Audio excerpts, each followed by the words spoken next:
Hello and welcome to Indelible Gaming. I'm Tommy, and today I am bringing you a review of the Corsair M65 Pro RGB. So without further ado, let's dive in. First thing I want to talk about, for those who are curious of what is the difference between the M65 RGB and the M65 Pro RGB. Well, it's two simple things really. It's the same exact mouse, except this logo has changed. I'll put the other picture right here so you can tell the difference. And the second thing, the more important thing, is the difference that they've done right here in the optical sensor. This new Corsair, the Pro model, is running the PMW 3360, which is a 12,000 dpi optical sensor over the previous 8,200 dpi laser sensor. The keywords there are laser versus optical. Optical sensors are going to be a lot more accurate than laser sensors. So the main thing you're getting with this is a more accurate sensor, which is important if you're wanting to get the most out of your gaming sessions, or just in general, it's always better to be more accurate. The next thing we're talking about is the marketing material. This bad boy is made out of aircraft grade aluminum structure. So as you can kind of see, you'll see it a little bit more in the B-roll as well. This is all aluminum, which makes it a very sturdy mouse. So if you like to throw your mouse or pound your mouse, buy this mouse because you're going to have a hard time breaking this guy. It also has a sniper button for on-the-fly DPI switching, a high-mass scroll wheel that actually is covered in rubber, super nice to roll, and also has a metallic center wheel. It has 8 programmable buttons. You've got the left click, the right click, the center mouse button click, the DPI up, the DPI down, and then you've got 2 buttons here on the side for the forward and back, and then the sniper button. It has fast, high-precision Omron switches rated for 20 million clicks. It has advanced center of gravity tuning zone, which means that you've got 3 zones where you can change the weight out, and by how you do that is you just unscrew these 3 bad boys, you drop the weight out, or completely unscrew it, and you can lose 20.5 grams of weight. It has extra-large PTFE glide pads, which are going to be this guy, and these 2 right there, which makes it nice and easy to roll over whatever surface that you're using.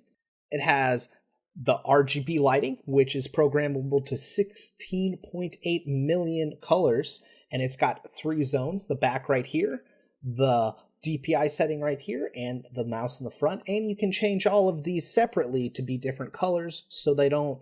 You can do that through the Q software, which is one of the other things that they have, which is just Corsair's software that they use to be able to program these. It does have onboard memory, and it does have a surface calibration utility that you can use as well. So you can program it to any surface that you choose.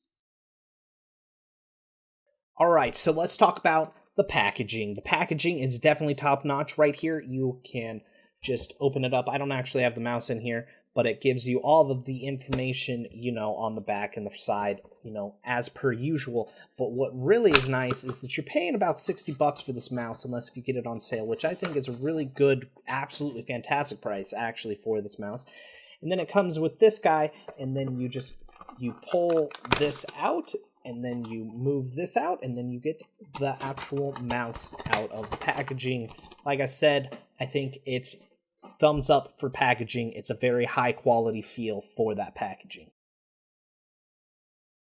Alright, so let's talk about the aesthetics, which is a fancy word for looks. Anyways, this mouse looks super sexy. It has very attractive curves that make it look sleek and high quality, and the aluminum build makes it look even better. And then just with the 3-zone RGB lighting that you get with this guy, you know that it's going to be a head turner. The feel of this mouse. The left and right side of the mouse have a rough material, which makes it so your hands don't slip. The top aluminum is smooth and feels great. I think the best grip for this mouse would probably be a palm or a claw grip. It is pretty thick width-wise and has sharp edges, so it's kind of hit or miss if this mouse will be comfortable to you. I think it's comfortable, but I prefer the feel of a lot of other mice comfort-wise, such as the Logitech G502. The scroll wheel has zero give when moving it back and forth, and also has a very nice rubber attached to a metallic core, which gives great feel, effortless control, and tactile precision. It is seriously one of the best scroll wheels I've ever used, maybe even better than the Logitech G502, which is high praise because that is my favorite scroll wheel before this one. And it is made so you aren't accidentally going to scroll. The next thing I want to go into is the click test, so that way you can hear what all of the switches, these Omron switches, sound like.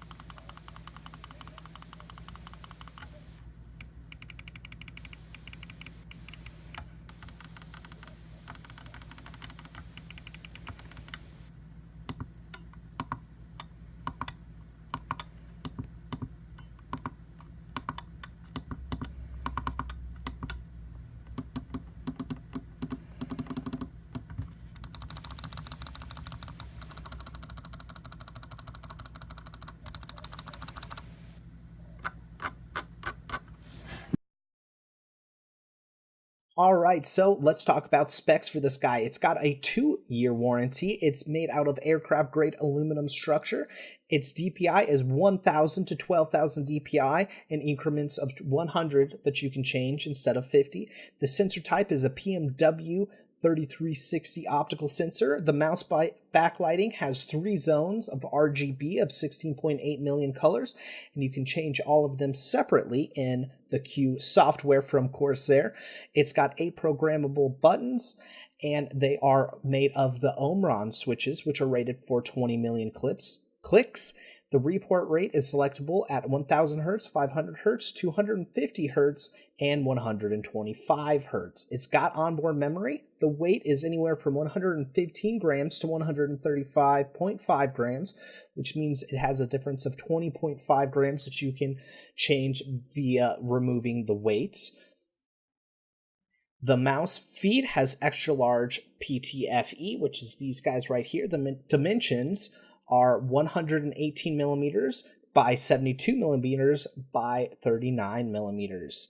The Q software is enabled. It does, like I said, have onboard memory, and the cable is 1.8 meters, and it is a braided cable, as you can see, and then that is 5.9 feet for those of you who aren't good with meters, and the game type is it's supposed to be a first-person shooter mouse. However, at the lightest of 115 grams, it is quite heavy to be a first-person shooter mouse, and I also think it's kind of fat in your hand, so yeah.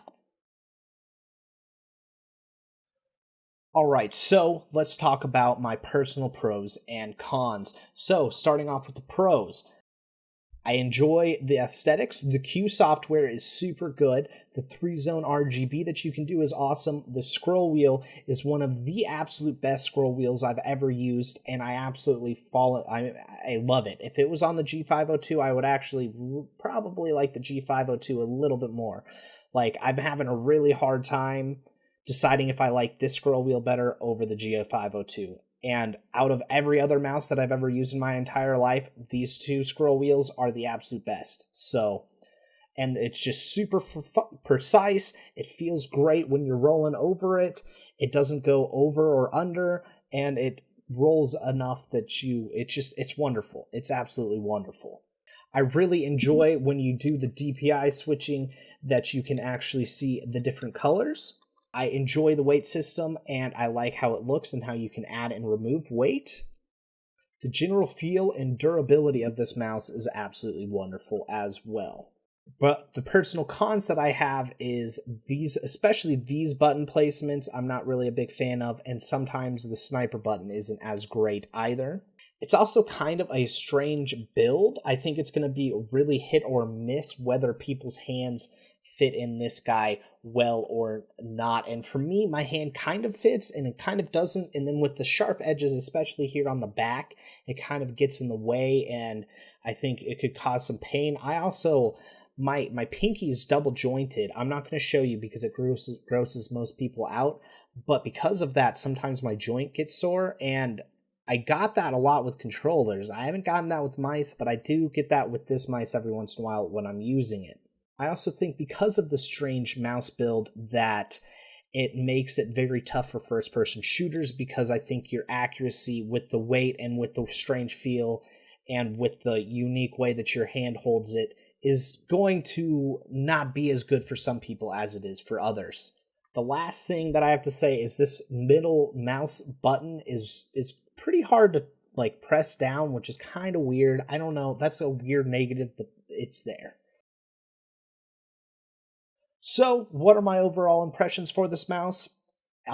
It's awesome. I absolutely love it. I'm going to have a very hard time letting it go and returning it, because I think I like the G502 just a bit better. It's a very, very solid mouse that you're not going to go wrong with. If this looks like a nice mouse that you want, 100% go and get it, because I think you won't be disappointed. And at a price tag of $60, it's an absolute steal. One other thing that is pretty cool is with the Corsair software, if you have a Corsair keyboard, you can change the profiles, and with the profiles, it'll also change the settings on your mouse.